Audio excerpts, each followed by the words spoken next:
Welcome to the Vanarama National League highlight show on BT Sport. 24 sides went head-to-head on the last day of summer, with 38 goals hitting the back of the net. And now there's a new leader to chase, so let's get stuck in.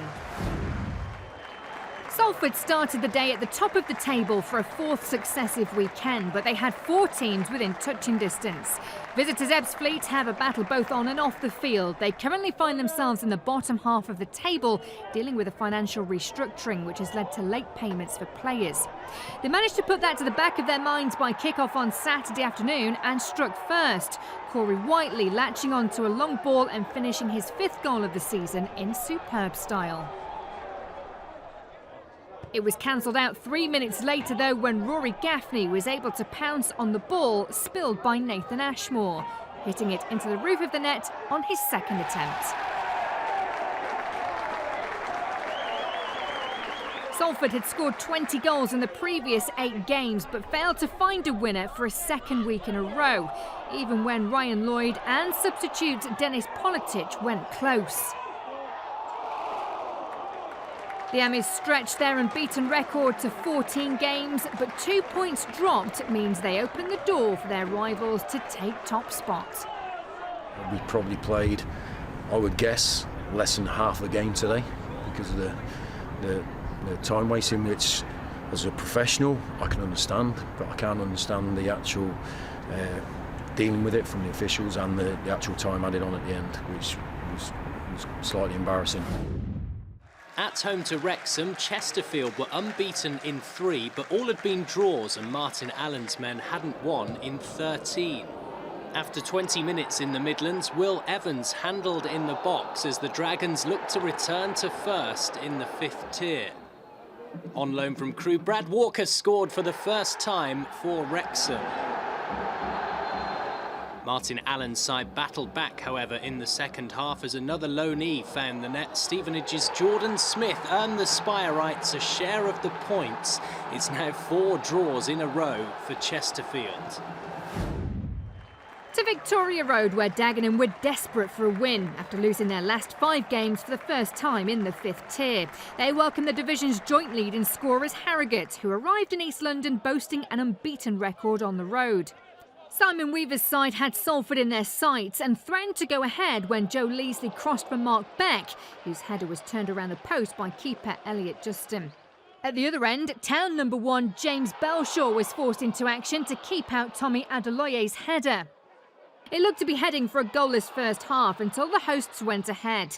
Daggers debutant Angelo Balanta playing in Alex McQueen, who dinked the ball over Belshaw. 3 minutes later, the Daggers doubled their lead. Winger McQueen, again the scorer, taking advantage of the ricochet off the defender to drive forward for his 4th goal of the campaign. Harrogate, who'd lost just 1 league game, piled on the pressure and had their efforts rewarded 7 minutes before time. Leasley with a fine solo effort for his 1st goal since the playoff final 5 months ago. Time ran out for Town's comeback though, much to the relief of Peter Taylor. It's a very important win for us because we haven't had many this year. We've started getting some new players in now, so the squad and the team are getting a bit stronger, so hopefully we're looking upwards. We made the mistake with 5 minutes to go, 2 mistakes that led to their goals, which was the disappointing aspect for I think 85 minutes. I was very proud of the match. Aiming to return to the top of the league for the first time since September, Leyton Orient hosted Havant Waterlooville, who hadn't won in 7 in the 5th tier.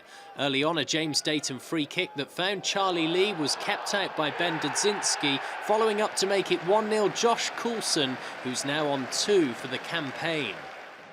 It was soon to be 2-0 inside the opening 20 minutes. Joby McAnuff's corner went in off Theo Lewis, even though it was intended for the dangerous Macaulay Bonne. The O's were clearly on a mission, having failed to score in their previous 2 home games.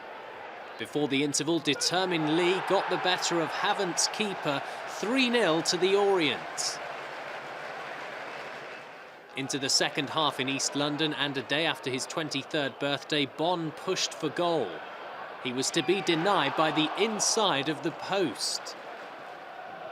The host Zimbabwe international didn't give up though.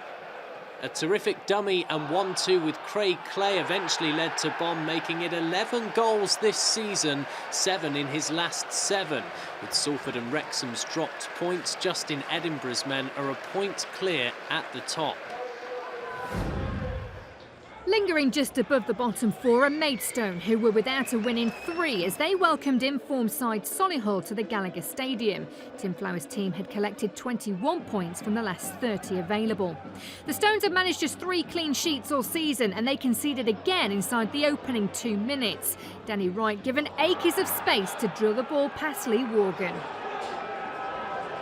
6 minutes later, the visitors were 2-0 up. Jamie Osborne driving the ball into the area and crossing for Jermaine Hilton, who kept the ball alive, with Eddie Youssef finishing the job. It was the worst possible start for Stones, but they responded seconds later. Blair Turgott, who'd scored 8 of their last 11 goals, unleashing an effort from distance to half the deficit. They almost wrapped up the first half with an equaliser. Turgott again trying to rescue his side, but was denied this time by the crossbar. With 3 goals inside the opening 10 minutes, the 4th came deep into the second half, and it went to Solihull to seal the game. Keeper Worgan caught in no man's land, providing an open net for Hilton to put it beyond doubt for the Midlands side. It moves them up to 4th in the table. Maidstone have lost 3 in a row. Need to try and get them to keep absorbing information. You know, if they absorb the information early, they don't score the first goal. If they absorb the information we constantly said about clearing your lines and, you know, not trying to play out in your own area, they don't concede the second goal. So, you know, we could go on. They absorb the information about dropping off and covering round when someone goes up for a header, they don't concede the third goal. We've called all 3 of them today, and, you know, and it's they're massively disappointed in there. You know, and I'm not throwing it all onto them. I'm just disappointed. Disappointed that, you know, as a team, the general play in between that was very good, but 3 really poor goals. Maidenhead United had lost 3 in a row and faced in-form Fylde, who were yet to be defeated on the road this season. Dave Challoner's team were out of the blocks quickly in Berkshire. From out wide, Zane Francis Angol provided for Danny Rowe, 1-0 to the visitors after only 4 minutes. Maidenhead have Portsmouth in the FA Cup first round live on BT Sport. Not long after the opener, Ryan Crosdale was fouled by Christian Smith. Referee Will Finney was certain the challenge deserved a straight red. The hosts weren't helping themselves against their tricky opponents. Next, the powerful Guinea Toure was brought down in the box, earning a penalty. Carl Pentney was beaten by Rowe, who made it 10 for the campaign. 10 minutes after the restart at York Road, Fylde's top scorer dummied following an Arlen Birch delivery, allowing spot kick winner Toure to get on the score sheet 3-0. Maidenhead were quite clearly heading for a 4th loss in succession, which is their worst run in the 5th tier. Next to get the better of Pentney, sub Serhat Tazdemir, who's got 2 in 2 games. Challoner's side, who made last season's playoffs by finishing 7th, certainly weren't content with 4. With 4 minutes remaining, Danny Philliskirk got in on the act. Now, the last time an away side won 6-0 in the National League was Dover at Sutton in 2016. Andy Bond from distance ensured Fylde equalled that feat. The Coasters have lost only once in 17 and not a single time in 9 away fixtures. The biggest pleasing thing from our perspective was the second half performance, because it's easy as a player to think that at 2-0 against 10 men the game's over. I thought we showed a real ruthlessness, a real clinicalness about our play. When the red card come along, I feel that Smudge has dived in. I think the ref's going to book him, and I feel 6 or 7 of their players running, screaming in his face, calling for a red card isn't acceptable. And we're told that at the start of the season that people can't behave this way. It's not something we do as a team, but it makes you think, is that something we need to start doing, putting pressure on officials and acting like that? Still to come, stunning Sutton, humble Hartlepool. The bottom 2 go toe-to-toe. And there's action from the 6th tier as Telford master a win over the Minster men. It was 8th versus 9th in the North East, where Sutton had made the 300-mile trip to face Hartlepool for what was to be a thrilling encounter. Paul Doswell's side got things started on 21 minutes, as were Thomas getting the ball across the line from close range. The half-time team talk served Pools well, and they were in front with 2 goals in 3 minutes. Nico Muir first pulled them level, scrambling the ball past Jamie Butler in the Sutton goal. And whilst Liam Noble's free kick may have taken a deflection off Craig Eastman, he was still able to claim the plaudits for his first goal in 5 games. But Sutton started how they finished, turning the game around once again. Tom Balawinya first with the equaliser, before Eastman curled in off his left from 20 yards to make it a winning return to their league campaign. It means Sutton and Hartlepool switch places in the National League table. From our point of view, delighted. Tough place to come. Travelled up on the day as well, which is always difficult. And then to go 2-1 down 5 minutes into the second half, I thought it was a fantastic response from the players to come in and get the win against a side that, you know, has done very, very well so far this season. You know, defensively we weren't at it. I don't think, you know, they've admitted that in the dressing room. You know, we're not gonna. There's no fingers pointed because we, you know, defensively been brilliant all season. One of those days, you know, we created a lot of chances, didn't fall for us. Lodge hasn't had much to do apart from pick three balls out of his net, so, you know, frustrating day. Unbeaten in 4, Bromley visited Boreham Wood, who had just ended a run of 4 defeats in a row by beating Maidenhead. Inside the opening half an hour, the visitors' Frankie Raymond delivered a corner, which was put into the net by Omar Bagil, who's on to 4 for the campaign. Right on half-time at the other end, a cross by Connor Smith via 2 deflections found Justin Shebu, who equalised. The Brentford loanees now scored 3 times for Bromley. On the hour mark, Neil Smith made a double change. One of those subs, Gozi Ugwu, headed in a Sorba Thomas free kick with his first touch, 2-1 to Wood. Seeking to be certain of back-to-back victories, Luke Garrard's team continued to press. A Femi Ilasanmi cross was headed on to Josh O'Meara, whose attempt at goal hit the post. The miss by O'Meara could have proved to be costly as a Bromley free kick taken by keeper David Gregory found its way to Adam Meckie, who was also denied by the woodwork. 2-1 it ended to Boreham Wood, who are still 7 points away from the playoffs. We were lucky enough with the Justin Shebu effort that we scored just before the half-time whistle. I thought a bit of brilliance from Connor Smith with a quality ball into the box and Shebu's endeavoured to go and put it in the back of the net. Then I felt that they come out second half, again front foot, had a couple of opportunities to take the lead again, and then we make the subs in terms of Gozi Ugwu and Josh O'Meara on the park, and I felt they were the catalyst for us to go and get a win today.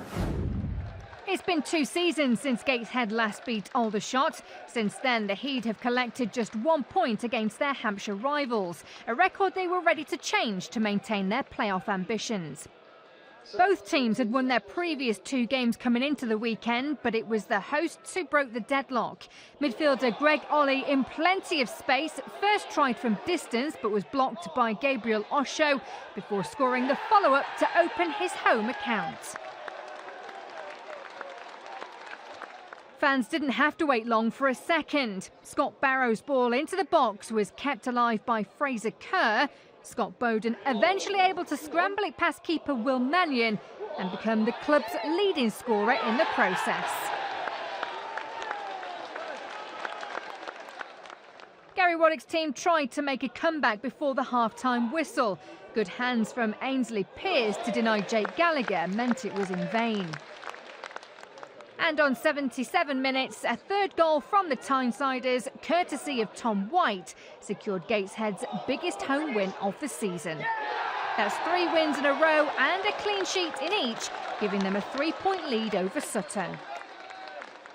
The game plan worked really well today. You know, I thought the shape looked solid. You know, Mike just organises so well in the middle, and he's got 2 very, very good centre halves either side of him.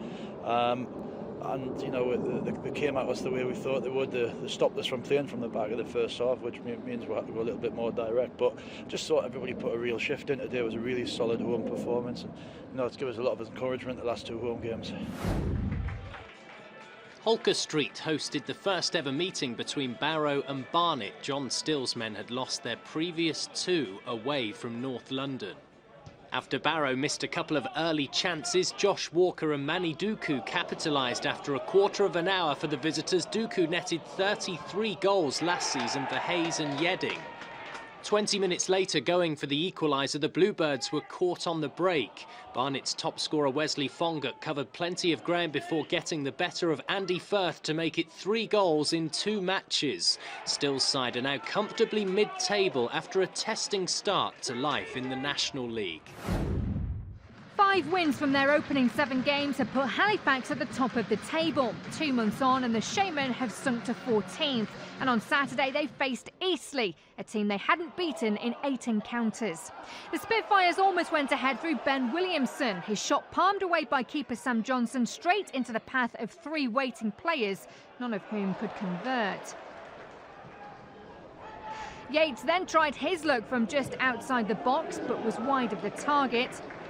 It was a set piece just before the hour mark that saw Eastleigh go ahead. Josh Hare heading in Yates' free kick despite a hand from Johnson. Halifax, who were without a win in 9, should have equalised through Josh Staunton, but his close-range shot cleared the keeper and the crossbar. Next up for Eastleigh, a league leaders Leyton Orient. I just taking care of the side, worrying about what goes on the pitch, all the stuff that goes off it behind the scenes. That's up to the football club. I was fully focused on getting the boys ready for today, which I did and the boys did, and it'll be the same ready for Tuesday. If anything changes, I'm sure someone will let me know, but as it stands, I believe I'll be in charge for the game Tuesday, but we'll see in the next 24, 40 hours. Cressing Road saw a meeting between the bottom 2. Braintree United had earned just a single point from 8 matches at home. Dover Athletic had to defend an early Lyle Delaverde corner, which found the back of the net via Justin Amalazor and a deflection. Amalazor signed in the summer from Barnet. The other side of the interval and another Delaverde corner, but Ricky Gabriel was denied by Mitch Walker. Dover had already lost 10 times this season. A delivery from Mitch Brundle to Ini Effiong was fired over. Moments later, with the clash about to enter its final 20 minutes, a corner was superbly headed in by the visitors' defender Kevin Locko. He's now on 3 goals for the campaign. 10 minutes later, Walker was adjudged to have brought down the busy Delaverde, penalty to Braintree. Rhys Grant confidently went down the middle to seal 3 points. Akenhay Retton's men move above Athletic into second bottom position. Not good enough. Braintree deserved to win, so you know it's a bad loss, but we've got to get on with it. You know, it sort of opened my eyes up today. What job we've got to do here? And, you know, it's only our 3rd game. It's our first loss. You know, we now got to try and turn it around in the next few weeks, and hopefully add a few new players. That will help us push on. Yeah, if the job was offered to me, I would definitely consider it. Obviously, I have an affiliation with the club from previous. I'll probably end up being on the board one day, who knows? But no, look, it's a job that I'd like. It's a job that I want. We'll see what happens in the coming days. Dover's wait for a first league win since the 14th of August continues, but Braintree are now just 4 points away from lifting themselves out of the bottom 4. Peter Taylor's belief in his Dagenham and Redbridge side was restored after their surprise win over promotion pushers Harrogate Town. Leyton Orient were the only side to take advantage of Salford's failure to take 3 points at the weekend. Solihull moved up to 4th with their 3-1 win over Maidstone, and AFC Fylde take the plaudits after a sumptuous 6-0 drubbing of Maidenhead. Time now for Andy May to take us through our pick from the 6th tier. Hosting York City in National League North, AFC Telford were without a victory since early September.